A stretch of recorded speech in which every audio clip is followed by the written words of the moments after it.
नमस्कार दोस्तों, आप लोगों का स्वागत है आज के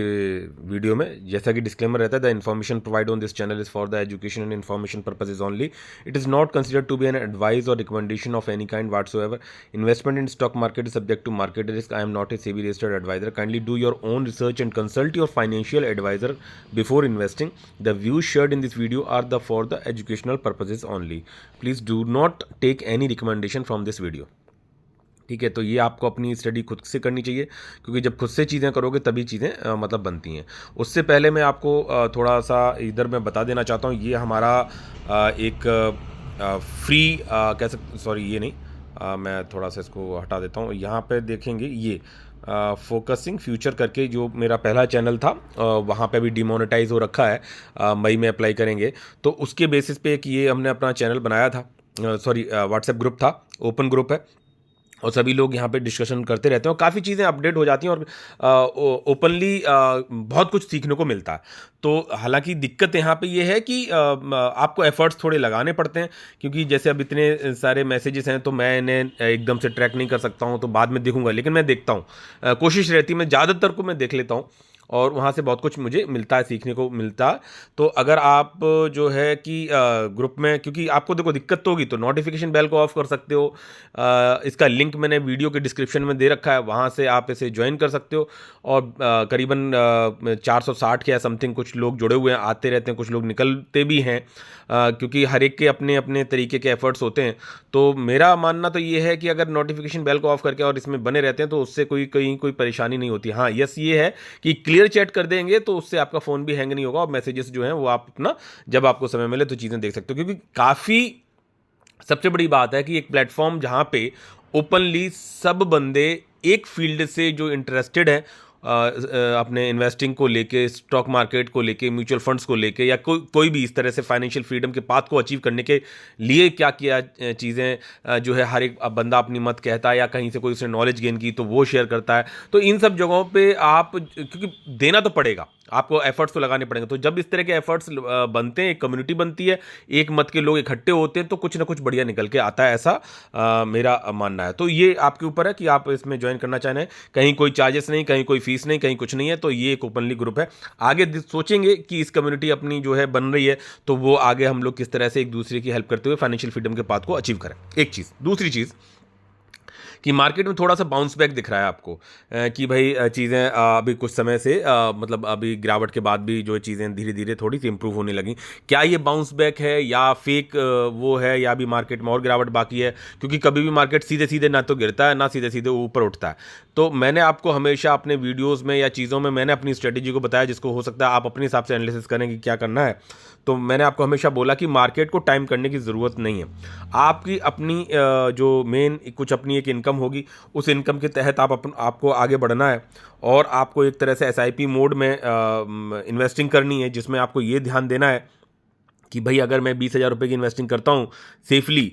उस पैसे की, जिस पैसे की मुझे नियर बाई फ्यूचर में कोई ज़रूरत ना हो और मेरा कोई काम हैम्पर ना हो रहा हो। होता भी रहता है कि भाई ठीक है कि अगर मुझे मान के चलो इस महीने काम नहीं है, अगले महीने काम नहीं है, परसों अगले उसके नेक्स्ट मंथ काम नहीं है, लेकिन फिर आगे कोई ऐसा कमिटमेंट आ जाता है कि जहाँ पे जो आपकी मंथली एक्सपेंसेस है उनसे अलग कुछ ना कुछ चीज़ें आ जाती हैं, तो उनको फिर मैनेज करना आना चाहिए। मान के चलो 20,000 रुपीज़ आप इन्वेस्ट करते थे पर मंथ, तो वहाँ पे भाई आप कर्टेल कर सकते हो कि भाई ठीक है, मेरे को 3 महीने बाद इस इतने पैसे की थोड़ी ज़्यादा ज़रूरत है, तो आई विल इन्वेस्ट ओनली 15,000 और 10,000 as per the requirement of your funds, और एक इमरजेंसी फंड भी बना कर। ये सब चीज़ें मैंने सिखाई हैं, बताई हैं, डिस्कस की हैं, और मैं अपना इन्वेस्टिंग की जर्नी उसी हिसाब से करता रहता हूँ। कभी कभी क्या होता है कि मार्केट करेक्शन में ज़्यादा है और फंड्स मेरे अपने कुछ इन्वेस्टिंग के इमरजेंसी फंड्स अगर बचे हुए हैं,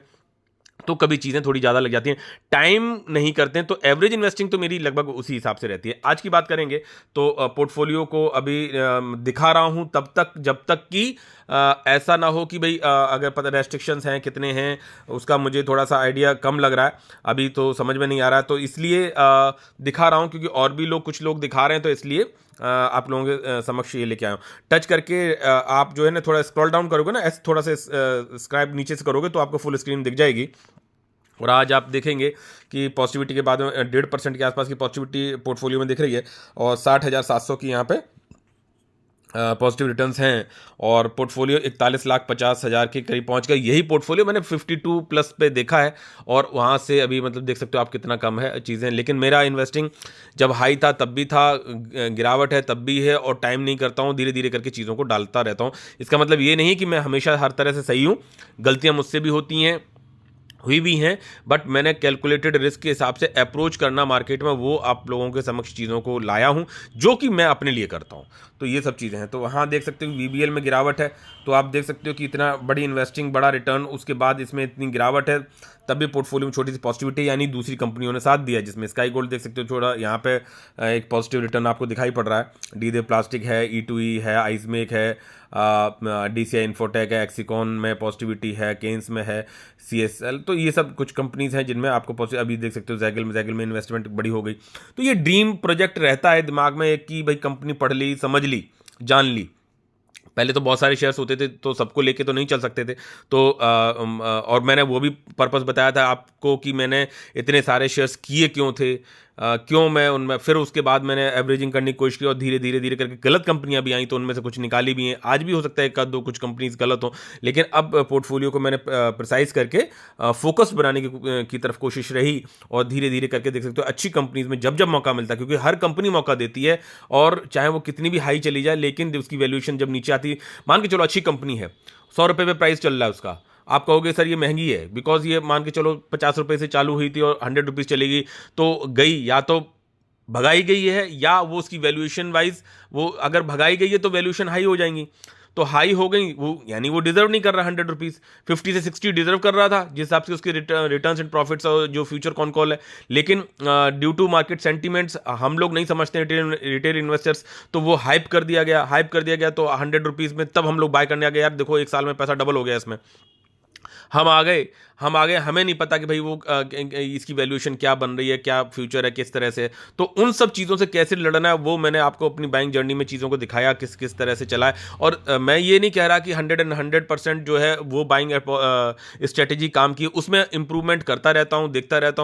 हूँ, लेकिन एक कैलकुलेटेड रिस्क के हिसाब से अप्रोच रहता है। तो मार्केट में जिंदा बने रहोगे, सांस लेते रहोगे तो सर्वाइव तो कर जाओगे, और मार्केट में बने रहे अगर आप एक डिसिप्लिन और कंसिस्टेंसी के साथ में, तो पैसा मार्केट बना के देता है और कंपाउंडिंग के लेवल पे पैसा देता है, और वेल्थ जो है मार्केट में कंपाउंडिंग से बनती है। अब ये आपके ऊपर डिसीजन है कि आप बनाने वेल्थ आए हो, कि प्रॉफिट्स बनाने आए हो, या अपना खर्चा निकालने आए हो, या क्या करने आए हो। और एक चीज़ और मैं बता दूं कि अगर आपका फोकस थोड़ा ठीक है, तो लंबे समय में पैसा बनता है, वेल्थ क्रिएट होती है। एक चीज़ और मैं बताऊं कि अब देखो मार्केट में फ्यूचर एंड ऑप्शंस होता है, मार्केट में इंट्राडे होता है, मार्केट में पोजिशनल ट्रेड होता है, मार्केट में स्विंग ट्रेड होता है, मार्केट में इन्वेस्टिंग होती है, तो थोड़े से समय के लिए भी इन्वेस्टिंग की जाती है, देन थोड़ा सा लंबा समय के लिए भी की जाती है, फिर और जो है काफ़ी लंबे समय के लिए भी की जाती है। अब आप ये देखिए, इन जो भी मैंने इतने सारे काम बताए, इनमें से अगर नीचे से देखा जाए तो फ्यूचर एंड ऑप्शंस में सबसे ज़्यादा मेहनत है, उसके बाद चले जाओगे तो इंट्राडे है, फिर वो, तो मेहनत का दायरा कम होता चला जाएगा, कब, जब आप लंबे समय में चीज़ों को करोगे, और लंबे समय में करोगे, और सबसे ज़्यादा मेहनत कौन करता है, फ्यूचर एंड ऑप्शंस वाले करते हैं, और तो वहाँ कितना, सबसे कम पैसा कौन कमाता है, वही लोग कमाते हैं, ठीक है। सबसे ज़्यादा पैसा कौन कमाता है, जो लॉन्ग टर्म इन्वेस्टिंग के पॉइंट ऑफ व्यू से वो वेल्थ बनाता है, ठीक है। तो आपको क्या, किस कैटेगरी में चलना है, वो आप सोच के और समझ के चल सकते हो। आप चाहे लाइफ में भी एग्जाम्पल ले लो कि जो काम लिया जाता है या काम किया जाता है, चाहे ऑफिस की हायरार्की ले लो, या आप मजदूर का ले लो, या कहीं का भी ले लो, कि वो फिजिकली मेहनत बहुत करता है, बहुत ज़्यादा वो चीज़ें लगती हैं, और वो सब करने के बाद उसको मिलता कितना है, दिन का कितना मिलता होगा, जो भी मतलब मिलता है। और वहीं पे एक आइडिया, विजन, जो बड़े लोग होते हैं वो लोग मीट कर रहे हैं, एसी रूम में मीट कर रहे हैं, चीज़ें कर रहे हैं, वो विजनरी पॉइंट ऑफ व्यू से चीज़ों को डिस्कस कर रहे हैं, और वहाँ पे तो और उनको हायर एंड हाई पैकेजेस मिलते हैं। बोले अरे यार, और उस बंदे से पूछा जाएगा यार ये मेहनत तो कुछ करता नहीं है, ये बंदा बैठा रहता है, मीट करता रहता है, उसका प्रोजेक्शन उसका काम कर रहा है, ठीक है। और वहीं पे मजदूर एक लगा हुआ है तो मेहनत बहुत कर रहा है, बट प्रैक्टिकली जो है चीज़ें उसको मिल कितना कम रहा है। तो वही शेयर मार्केट में भी आप सोच सकते हो कि आपको फ्यूचर एंड ऑप्शंस करना है तो बहुत मेहनत पड़ेगी, फिर आउटपुट कितना निकल के आता है। आज का हो गया, आज मैंने 1 लाख रुपए कमा लिए, आज मैंने 50,000 कमा लिए, आज मैंने 10,000 कमा लिए। अरे भाई, किसी किसी दिन जाता भी है, जाएगा ज़्यादा दिन, आएगा कम दिन, ठीक है। 1-2% जो मैक्सिमम मोस्ट जो प्रोबेबिलिटी है उसकी बात कर रहा हूँ। तो मेहनत अगर ज़्यादा पड़ रही है शेयर मार्केट में आपके ऊपर, तो समझ लो आप रास्ता थोड़ा सा आपका भटका हुआ है। अब ऐसा, इसका मतलब ये नहीं कि मेहनत नहीं करनी है, लेकिन अब जैसे सपोज मैं किसी भी कंपनी की बात करूं, इनमें से जो हैं, जैसे मान लो वीनस पाइप है, एनडीआर ऑटो है, जैगल है, जैसे ये मैं रिकमेंडेशन नहीं कर रहा हूं ये। अब जैसे हमने कोई कंपनी पढ़ी, जैसे सपोज ये जैगल है, जैगल को मैंने स्टडी, डिपेंडेंसी फिर भी एक कंपनी पर नहीं बनानी है। छोटे मार्केट कैप की कंपनी, मिड कैप की कंपनी, लार्ज कैप भी थोड़ी सी बहुत एक आध दो चल जाएगा। तो इस तरह की कंपनीज को हमने एनालाइज डिफरेंट डिफरेंट सेक्टर से, और वो सब चीज़ें उनके बारे में बहुत कुछ देखना, सीखना, पढ़ना, उसके अपडेट, सब चीज़ें ऐसे सैकड़ों कंपनीज को ट्रैक किया, छोटा सा इन्वेस्टमेंट किया, समझा, देखा, ऑब्जर्व किया, आगे बढ़े कि कैलकुलेटेड रिस्क के हिसाब से बढ़ते गए, धीरे धीरे देखा। और जब चीज़ें कन्विक्शन पे आ जाए, एकदम से डिसीजन नहीं लिया जाता, उसके ऑब्जर्वेशन रखना पड़ता है, मॉनिटरिंग रखनी पड़ती है। और जब चीज़ें लगने लगें कि हाँ यार ये सही है, तो मान के चलो आपने 100 कंपनी ट्रैक में रखी थी, 50 रखी थी, वहाँ से आप फाइनलाइज होके आए कि भाई यार ये 15 से 20 कंपनी मेरे को दिखाई पड़ रही हैं, यार ये हैं, ये काम करेंगी, इनके प्रोमोटर्स में दम है, क्योंकि आपने उनको मॉनिटरिंग दिया, समय दिया ना, कि भाई आपने उनके 4 5 6 8 10 रिजल्ट्स देखे, आपने उनके कॉन कॉल्स पढ़े, आपने उनका सेक्टर देखा, आप वो क्या कह रहे हैं और क्या उनका टारगेट निकल के आ रहा है, कहाँ पे उनका वो है। जब इस तरह से मॉनिटरिंग रहती है, तब आप फिल्टर आउट करके मल्टी बैगर टाइप की छोटी कंपनीज में से भी निकाल के ले आ पाते हैं। और मैं कह रहा हूं कि ठीक है, आपने 15 निकाली, 15 में से मान के चलो रिस्क हाई होता है, 5 कंपनीज जो हैं बोकस निकल गई, यानी जो दिखाया कुछ, किया कुछ, हुआ कुछ, या फिर सब कुछ करना चाहते थे लेकिन हो नहीं पाया, तो 5, फिर भी 10 आपके पास ऐसी कंपनीज आ ही जाएंगी पोर्टफोलियो में, अगर आपने थोड़ा सा not on the single day, not on the brink of the 5 minutes मतलब एनालिसिस। आप उनको एनालिसिस में टाइम लगता है, पूरे पूरे दिन मंथन करना पड़ता है कि जब जब उस कंपनी के बारे में सोचो, दिमाग में जानो, चीज़ें पढ़ो, वेबसाइट देख रहे हो, वो कर रहे हो, कहाँ क्या उसके बारे में बात चल रही है, कहाँ कहाँ पे क्या उसका विजन पॉइंट ऑफ व्यू है, क्या उसके पैरामीटर्स बोल रहे हैं, क्या पी बोल रहा है, कितना, कौन स्टेक बढ़ा रहा है, कौन स्टेक घटा रहा है, कौन कंपटीटर्स है, किस। तब जब आप उसके ऊपर एक थोड़ा सा मंथन कर लेते हैं, और छोटे मार्केट की आपकी कंपनी थोड़ी बहुत चल भी गई हो, तब भी आप जो है आप समझ पाते हैं कि हाँ यार इस कंपनी में पोटेंशियल दिखाई पड़ता। और इस तरह से जब 10 जगहों पे आप बात बनाते हैं, तो फिर आपको वो 8 से 10 मल्टीबैगर्स के मिल जाते हैं, और उसमें फिर आपको स्टेक अपना ठीक ठाक सा मतलब किसी एक पे डिपेंडेंसी ना बनाते हुए डाइवर्सिफाई किया जाता है। अगर जैसे मैं कहूँ कि डायनेमिक केबल्स में मैंने पैसा लगाया, हाँ प्राइजेस आप नहीं पकड़ सकते हो, बॉटम्स नहीं पकड़ सकते हो, और उसका भी मैंने तरीका बताया कि किस तरह से मार्केट में अप्रोच हो, कि गिरावट आ रही है तो क्या होना चाहिए, शेयर में गिरावट आ रही है तो किस तरह से अप्रोच करना है, और किस तरह से धीरे धीरे करके, तब भी गड़बड़ जाता है लेकिन आप सर्वाइव कर पाओगे, आप लंबे समय के लिए बाइंग जर्नी को कंटिन्यू कर पाओगे, और फिर बाद में वो फ्रूटफुल देने लगती हैं, चीज़ें होने लगती हैं। ठीक है, जैगल में देख सकते हो, अब लगा तो 1 लाख रुपए इसमें भी है, अगर मैंने डायनेमिक में लगाया तो इसमें भी लगा है, मैंने गार्डन शिप बिल्डर्स में भी लगाया है, तो मेरा कह सकते हैं कि आरवीएनएल में भी कुछ पैसा लगा हुआ है। तो डिफरेंट डिफरेंट कंपनीज में अलग अलग करके आप जब चीज़ों को अप्रोच करोगे, तो फिर बात बनने लगती है। ठीक है, तो यहाँ देख सकते हो कि आप इस तरह से पॉजिटिविटी जो इन कंपनीज में रही है, कहीं कहीं पे छोटे मोटे प्रॉफिट्स मैंने अच्छी अच्छी कंपनीज में मैं इस तरह का भी करता हूँ कि वो काफ़ी करेक्टेड है, उनका इंटरनली कोई मैटर नहीं है, चीज़ें नहीं है, तब भी मैं उसमें अप्रोच करता हूँ। लेकिन वही है कि लालच में नहीं लेता हूँ डिसीजंस, चीज़ों को समझते समझते धीरे धीरे करके करता हूँ। फिर भी गलत जाने के चांसेस रहते हैं, लेकिन तो वो गलती इतनी बड़ी नहीं होनी चाहिए कि मार्केट से आपको आर या पार कर दे। आर या पार वाले मामले में बड़ा मुश्किल हो जाती है। ठीक है, और आपका एक बैलेंस्ड अप्रोच रहेगा चीज़ों को लेके, तो फिर बात बनने लगती है। ठीक है, तो ये सब कुछ कंपनीज हैं जहाँ पे कुछ पॉजिटिविटी कुछ नेगेटिविटी और चल रही है, और मैंने आपको वो जर्नी भी दिखाई। डायनेमिक केबल्स की बात करो, देख सकते हो कल गिरावट थी लगभग 6%, आज पॉजिटिविटी है। मैं अपडेट नहीं हूँ क्योंकि मैं अभी ऑफिस से आया हूँ, तो मैंने अपडेट नहीं ले पाया कि क्या कुछ है। मैं अभी आपके कह सकते हैं कि कहीं जाने की ज़्यादा ज़रूरत भी नहीं पड़ेगी, व्हाट्सएप ग्रुप पर भी चला जाऊँगा, तो वहाँ पर भी आप लोगों ने सब कुछ डिस्कस किया होगा, और हमारी अपनी एक अच्छी कम्युनिटी बन रखी है। थैंक्स फॉर दैट कि आपने उस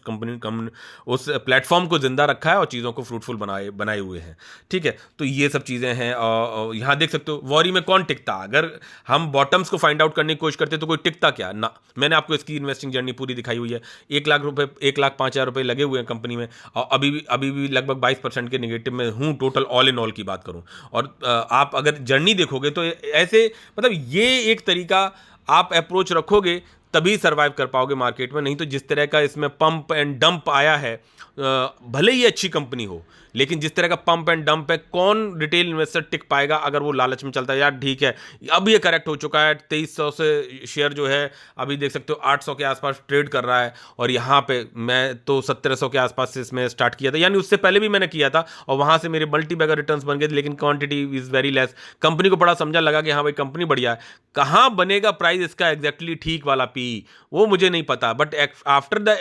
ए handsome and decent correction I use to continue with the long term investing process, ठीक है, और वो मैंने आपको दिखाने की भी कोशिश करी है,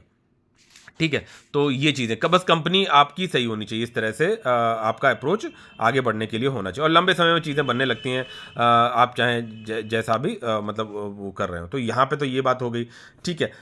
जीटीडी कोई ट्रिगर नहीं हुआ, बाय कुछ हुआ नहीं, और यहाँ तक जो मार्केट के पॉइंट ऑफ व्यू से मैं बात करूँ तो थोड़ा सा हाँ, वीडियो को लाइक और शेयर जरूर कर दीजिएगा। और यहाँ देख सकते हो कि ये एनएससी का उसमें डाटा लिया। अब क्या हुआ देखो, हो सकता है फेक बाउंस बैक हो मार्केट का, लेकिन हमें उसको भी टाइम नहीं करना है। अब आप देख रहे हो मेरी बाइंग नहीं हुई, ठीक है, मुझे जब मौका मिलेगा तब के लिए पैसा इकट्ठा हो रहा है, या मेरे लेवल्स पे कोई कंपनी मेरी आ जा रही है ड्यू टू एनी रीजंस, कि ऐसा नहीं कि मार्केट ऊपर जा रहा है और वो कंपनी नीचे नहीं गिर सकती है, गिर रही है, उसे थोड़ा एवेल्यूएट करेंगे, ठीक है, एक दो शेयर करके चीज़ों को एवेल्यूएट करके आगे बढ़ते हैं, तो अप्रोच होती है और चीज़ें बढ़िया निकल के आ जाती हैं। और वहीं देख सकते हो अब एफ को क्या हुआ कि भाई 7,400 7,500 करोड़ की बाइंग आई है। मेरे पोर्टफोलियो में आज उतनी पॉजिटिविटी नहीं है जितनी पॉजिटिविटी कल थी, परसों थी, नहीं कल नहीं, परसों नरसों में जितनी थी, ठीक है। तो वो आपके इंडिविजुअल शेयर्स के ऊपर डिपेंड करता है, लेकिन आप देख सकते हो कि 42,000 करोड़ का माल इन्होंने बेचा है और 50,000 करोड़ का माल इन्होंने खरीदा है। डिफरेंस जो है 7,500 करोड़ का लिक्विडिटी इनकी आई हुई है, और वहीं पे डीआईज ने प्रॉफिट बुक करना चालू कर दिया। 22 का सेल किया, 18 का खरीदा और 3,200 करोड़ की इन्होंने सेलिंग करी, ठीक है। तो हमें इनको टाइम नहीं करना है, चीज़ें नहीं करना। अच्छी कंपनीज को ये खरीदते भी हैं और अच्छी कंपनीज को ये फिर प्रॉफिट भी बुक करते हैं। इनका ये अपना एक कंसेप्ट अलग है, उसके पे भी कभी वीडियो बनाएंगे और चर्चा करेंगे, लेकिन ये चीज़ें आपने देखी होगी। इंडेक्स वाइज देखोगे तो ग्रीनरी ही दिखाई पड़ रही है, मिड कैप हो, स्मॉल कैप हो, निफ्टी 500 200 वगैरह जो है सभी में अपना अपना लेवल्स के जो है पॉजिटिविटी आपको दिखाई पड़ रही है, ठीक है। और यही चीज़ें निगेटिव में भी कन्वर्ट होती हैं, दिखती हैं आपको बाद में। पोर्टफोलियो वाइज में अब रिटर्न्स की बात करूं, पता नहीं आज का एडजस्ट हुआ कि नहीं, तो आप देख सकते हो अनरियलाइज गेन 5.05 और रियलाइज गेन ये होके चार्जेस माइनस करके ये बने, तो 6 5 11 11 और ये और बाकी डिविडेंड, तो अगर मैं मान लूँ 6 5 11 लगभग 12 या 11.80 के 90 के आसपास तक का रिटर्न है पोर्टफोलियो में। और यही रिटर्न हमने हाईएस्ट जो देखा मेरे पोर्टफोलियो में, जब सितंबर में ऑल टाइम हाई पे था portfolio, eight that time I have seen 25 lakhs of profits इन मतलब 4+ जस्ट 4 years मान सकते हैं आप। तो ये चीज़ें हैं, और गिरते गिरते 25 से 8 भी आए। तो मार्केट में आपको ये भंवर देखनी पड़ेगी, आपको ये जो कह सकते हैं सुनामी देखनी पड़ेगी। सर्वाइव करना है, लालच नहीं करना है कि भाई ठीक है मैं ही पूरा खा लूंगा, मैं ही जान गया, मैं ही समझ लिया। बोला कि आपका लिया हुआ पक्का डिसीजन भी गलत जा सकता है, बट आपको कैलकुलेटेड वे में आप धीरे धीरे करके अप्रोच करना चाहिए, जिस तरह से मतलब एक तरह से जंग जीती जाती है कहीं पे भी, वो अप्रोच ऐसी ही होनी चाहिए। ऐसा नहीं होता है कि अगर मान के चलो कहीं आपको अटैक करना है, कहीं कुछ करना है, और मान के चलो 4 किलोमीटर का एरिया है उसको कवर करना है, तो you have to approach in a single. ऐसा नहीं कि आप 4 किलोमीटर एक बार में आप पूरा कैप्चर कर लोगे, ठीक है। You have to approach systematic way से, धीरे धीरे करके। मालूम पड़ा आपने आधा किलोमीटर एरिया अपने कैप्चर में कर लिया, फिर देन वो वहाँ पे आपने अपने आप को स्टैंड कर लिया, देन उसके आगे बढ़े, फिर आगे बढ़े, like that the slow process is continue, और वो आपकी जीत पक्की वाली होती है। फिर मान के चलो आपको डिफेंड बैक भी मिलता है ड्यू टू एनी रीजंस, तो आपने मान के चलो 2 किलोमीटर एरिया कवर कर लिया था, आपको धक्का मार के पीछे किया गया, तब भी आप जो है 1.5 किलोमीटर 1 किलोमीटर सर्वाइव करने में सक्षम होंगे। तो मार्केट का भी अप्रोच इसी तरह से, एग्जांपल्स आप चाहें जहां से भी लेना चाहें ले सकते हैं। तो मेरा कहने का मतलब ये है कि मार्केट को ये टाइम करने के बजाय कि मार्केट सस्ता है, मार्केट महंगा है, फेक रनआउट है, या ये अभी और करेक्शन होगा, अरे क्या करना यार उससे कि कितना करेक्ट होगा या कितना ऊपर जाएगा, लेट इट बी। करेक्ट है तो आपको अच्छी वैल्यूएशन पे चीज़ें मिल रही हैं, अच्छा ऊपर जा रहा है, थोड़ा सा इन्वेस्टिंग कम कर सकते हो, एंजॉय करो प्रॉफिट्स को देख के कि ठीक है मौका। अब जब ऊपर चला जाता है तब लोगों को लगता है अरे यार मैं इन्वेस्ट नहीं कर पाया, मैं लगा नहीं पाया। मैंने आपको अपने वीडियोस में पहले भी बताया कि हमारे एक फ्रेंड थे, उन्होंने बोला, मतलब अभी जब ये बात थी करीबन यूक्रेन वॉर के बाद की बात है, तो उन्होंने बोले कि भाई आपने, वो भी स्टॉक मार्केट में पहले उन्होंने काफ़ी, हमसे काफ़ी सीनियर हैं स्टॉक मार्केट में काम करने वाले, लेकिन सीरियस अप्रोच नहीं रही होगी शायद, मुझे ऐसा लगता है क्योंकि इतना ज़्यादा इंटरेक्शन नहीं हुआ। तो उनका एक स्टेटमेंट जो था इस बात को लेके कि क्या लगता है नितिन कि आपका टाइमिंग बहुत सही रहा मार्केट में इन्वेस्ट करने का। मैंने कहा कि सर टाइमिंग हो सकता है, मैंने डीमैट तब खोला but at that time I have not utilised that particular bull run, मैंने वो यूटिलाइज नहीं कर पाया। बट फायदा इस बात का हुआ कि मेरी गलतियों को भी मेरी गलतियों को भी मार्केट ने ओवरलुक करके मुझे लॉसेस में नहीं बहुत ज़्यादा दिखाया, लेकिन मैं उसमें सीख अपने को डेवलप करता गया। और मार्केट में once you start the learning के प्रोसेस पे चीज़ें काम अगर करती हैं तो फिर जो है आप लंबे खिलाड़ी बन सकते हो, लंबे खिलाड़ी बने रहोगे तो पैसा बनेगा। अब दोबारा भी मेरी बात हुई, अभी जैसे मार्केट ने करेक्शन दिया, ये सिस्टमेटिक वे से एक बहुत अच्छा बड़ा करेक्शन था प्रैक्टिकली देखा जाए, कि ये जिस तरह से अप्रोच थी इसमें जो करेक्शन की, वो इस तरह से थी कि वैल्यूएशंस आर वेरी करेक्ट, बहुत ज़्यादा सही हुई। और ऐसे समय में अगर मैं ये कहूँ कि ये बात कहता है कोई कि मैंने 2020 का मैंने टाइम, गोल्डन पीरियड टाइम छूट गया था मेरे से, ये है, तो ऐसा कोई एक्सक्यूज नहीं, मार्केट फिर समय देता है। आप ये रिग्रेट नहीं कह सकते कि मार्केट ने मुझे टाइम नहीं दिया, क्योंकि अभी अगर मैं ये बात कहूँ कि ठीक है यार देखो 2008 की मंदी मुझे नहीं मिली,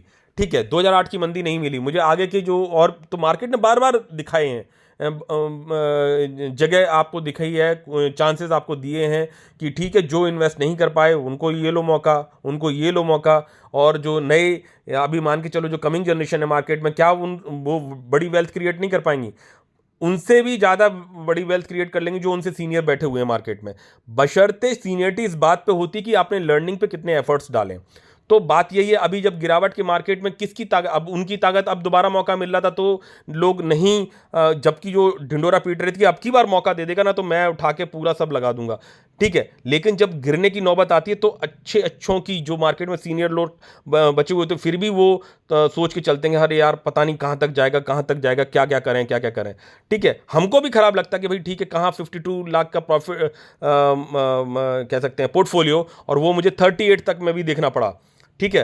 तो आपको वो सब चीज़ें समझनी पड़ेंगी, आपको उस तरह से चीज़ों को एनालाइज करके बढ़ना पड़ेगा। मेरी इन्वेस्टिंग तब भी कंटिन्यू थी, बाद में भी थी, हाँ चीज़ें खराब लगती हैं, बट अगर आपका सिस्टमेटिक वेज मार्केट को बेवकूफ़ ना समझते हुए अगर आपका अप्रोच रहेगा, अपनी कंपनी को समझते हुए चीज़ें को साथ में एनालाइज करोगे तो लंबे समय में बहुत अच्छा पैसा बनाओगे। और पैसा वेल्थ से ही बनता है, कंपाउंडिंग से ही बनेगा, ठीक है। बाकी अपने प्रॉफिट्स की बात अलग हो जाती है। तो ये सब चीज़ें, हाँ कंपनी खराब भी हो सकती है तो उस पर आपकी नज़र बनी रहनी चाहिए, और आपको समझ, और बहुत ज़्यादा नहीं, 2 1 3 भी शेयर मिल गए ना, 2 शेयर भी अगर आपके मिल गए जिसमें आपका ठीक सा पैसा लगा हो और वो कंपाउंडर हो, मतलब बड़ी कंपनी बनने में सक्षम वाली हो, मल्टी बैगर बनने में मादा रखती हूँ, दम रखती हूँ, तो बस वही आपको एक आपको फ्री कर देगा मार्केट में। इतना पोटेंशियल है मार्केट में डिफरेंट, ठीक है। और यहाँ देख सकते हो अभी का जो पी दिखा रहा है लगभग 20 के आसपास का दिखा रहा है, तो लग रहा है कि मैंने काफ़ी कुछ कवर कर दिया। हाँ रिक्वेस्ट है आपसे ब्रदर कि जो ये मेरा चैनल है मैं आपको दोनों ही ऑन करके दिखाता हूँ सो दैट कि ये ऑन हो जाएगा, तो आपको ये आप सर्च करके प्लीज़ इसको, अभी जिस पे वीडियो देख रहे हो इसको ज़रूर सब्सक्राइब करिए। और मेरी रिक्वेस्ट आपसे ये भी है कि जो दूसरा चैनल है जो हमारा पहले पुराना चैनल था जिस पे अभी मैं वीडियोस नहीं डाल पा रहा हूँ, लेकिन आने वाले समय में डालूंगा, जैसे ये डिमोनेटाइज हो जाएगा, मतलब मोनेटाइजेशन कंटिन्यू जब मई में अप्लाई कर पाऊंगा, तो आपसे रिक्वेस्ट है कि इसको भी सब्सक्राइब करिए। फोकसिंग फ्यूचर ये बड़ी आसानी से मिल जाता है, और बट जो छोटा चैनल है अभी मैंने आप लोगों के समक्ष अपनी बात को रखने के लिए बनाया हुआ है, तो ये भी मोनेटाइजेशन नहीं हुआ अभी तक। तो आपसे रिक्वेस्ट है कि इसमें सब्सक्राइबर्स बढ़ाइए और शेयर करिए, सब्सक्राइब करिए, क्योंकि देखो क्या है कि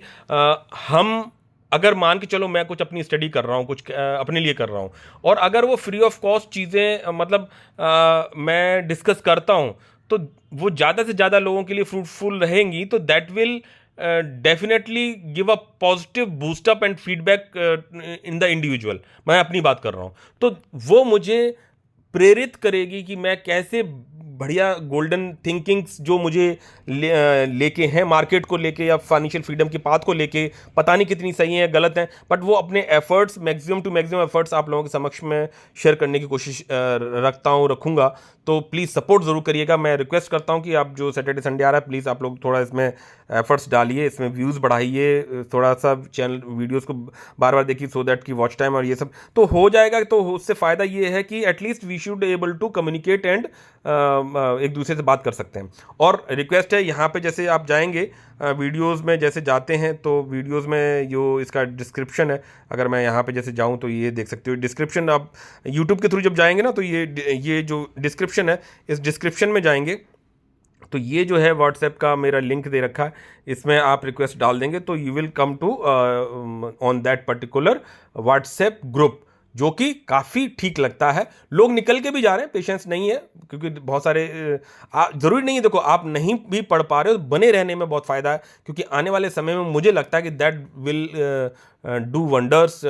to our community, what I think so. ठीक है, तो मुझे लगता है मैंने काफ़ी कुछ कवर कर दिया, छूटा नहीं है। फिर जल्दी से ही आपके लिए नेक्स्ट वीडियो भी जल्दी लेके आएंगे। देखते हैं कितना क्या सपोर्ट रहता है, क्योंकि मेरा ऐसा कुछ अर्निंग का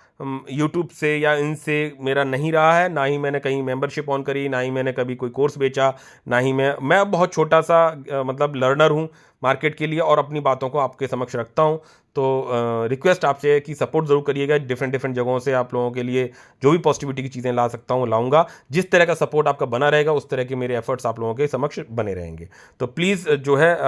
आई थिंक दैट कि इस बार जो इस वीकेंड में आप इस चैनल को काफ़ी हद तक ग्रो करवाएंगे, और हमारी आपकी कम्युनिटी और जो है आगे बढ़ेंगे और पॉजिटिविटी लाएंगे। तो विद दीज वर्ड्स मिलते हैं नेक्स्ट वीडियो में। टिल देन, जय हिंद, जय भारत, बाय बाय।